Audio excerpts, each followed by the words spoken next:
Assalamualaikum warahmatullahi wabarakatuh. Halo sahabat IPAS, bagaimana kabarnya hari ini? Semoga kita semua dalam keadaan baik dan selalu dalam lindungan Allah SWT. Oke, di video kali ini kita akan belajar tentang ciri-ciri makhluk hidup. Sebelum kita belajar tentang ciri-ciri makhluk hidup, kita cari tahu dulu apa itu makhluk hidup, apa yang membedakan makhluk hidup dengan benda mati. Makhluk hidup adalah segala sesuatu yang memiliki ciri-ciri tertentu yang membedakannya dengan benda mati. Ciri-ciri makhluk hidup tersebut meliputi yang pertama bernapas, memerlukan makanan, bergerak, peka terhadap rangsangan, beradaptasi, mengeluarkan zat sisa, berkembang biak, tumbuh, dan berkembang. Makhluk hidup terbagi menjadi 3 macam. Yang pertama manusia, yang kedua hewan, dan yang ketiga tumbuhan. Ciri pertama yaitu bernapas. Bernafas adalah proses menghirup oksigen dan mengeluarkan karbon dioksida. Oksigen dibutuhkan oleh makhluk hidup untuk membakar zat makanan dan menghasilkan energi. Karbon dioksida adalah zat sisa dari proses pembakaran zat makanan dan zat makanan tersebut. Adapun sistem pernapasan pada manusia yaitu yang pertama kita bernapas melewati hidung, yaitu organ yang berfungsi sebagai masuknya udara dari lingkungan ke dalam tubuh.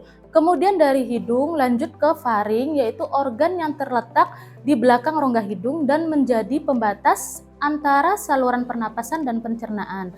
Kemudian laring, organ yang berfungsi mengatur jalannya makanan dan udara.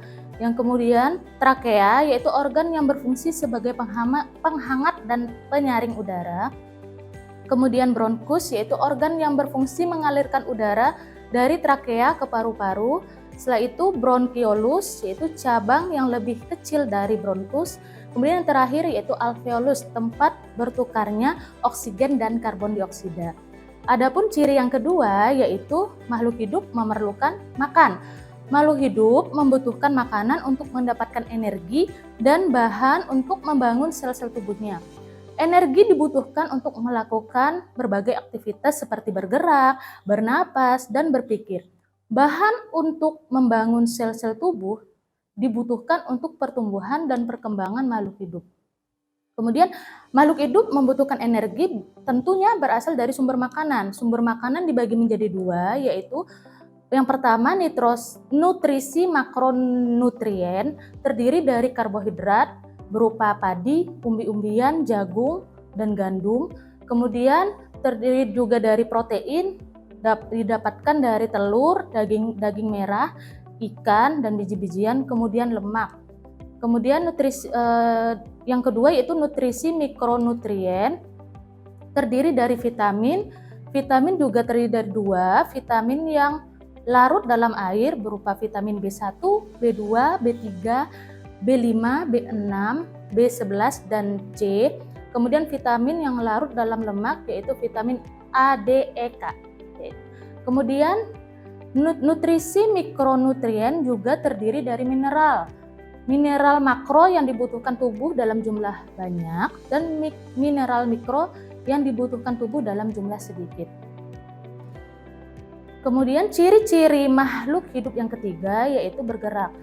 Makhluk hidup membutuhkan makan untuk mendapatkan energi dan bahan untuk membangun sel-sel tubuhnya. Energi dibutuhkan untuk melakukan berbagai aktivitas seperti bergerak, bernapas, dan berpikir. Bahan untuk membangun sel-sel tubuh dibutuhkan untuk pertumbuhan dan perkembangan makhluk hidup.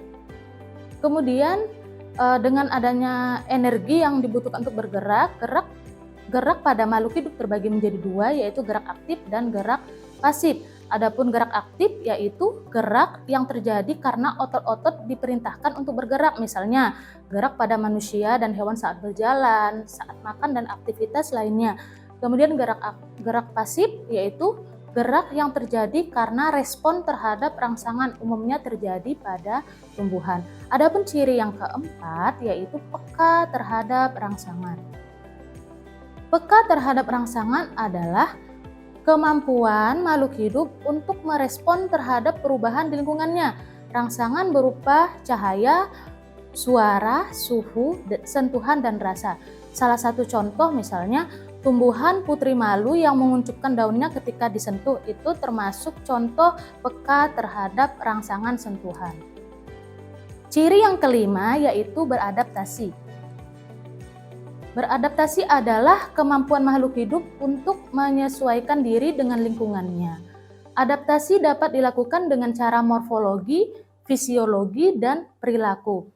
Adaptasi morfologi adalah perubahan bentuk tubuh makhluk hidup untuk menyesuaikan diri dengan lingkungannya. Contoh, tumbuhan air memiliki daun lebar agar dapat membantu proses penguapan menjadi lebih cepat. Kemudian adaptasi fisiologi yaitu perubahan fungsi tubuh makhluk hidup untuk menyesuaikan diri dengan lingkungannya. Contoh, manusia mengeluarkan keringat untuk membantu mengatur suhu tubuh. Adapun adaptasi yang ketiga yaitu adaptasi perilaku atau tingkah laku, yaitu perubahan perilaku makhluk hidup untuk menyesuaikan diri dengan lingkungannya. Contoh, kadal akan berjemur ketika udara panas. Kemudian ciri makhluk hidup yang keenam yaitu mengeluarkan zat sisa. Mengeluarkan zat sisa adalah kemampuan makhluk hidup untuk mengeluarkan sisa metabolisme dari tubuhnya berupa karbon dioksida, urea, dan asam urat.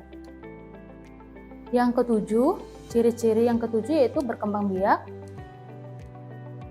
Berkembang biak adalah kemampuan makhluk hidup untuk menghasilkan keturunan. Berkembang biak dapat dilakukan secara seksual ataupun aseksual. Berkembang biak secara seksual dilakukan dengan cara mengawinkan sel jantan dan sel betina.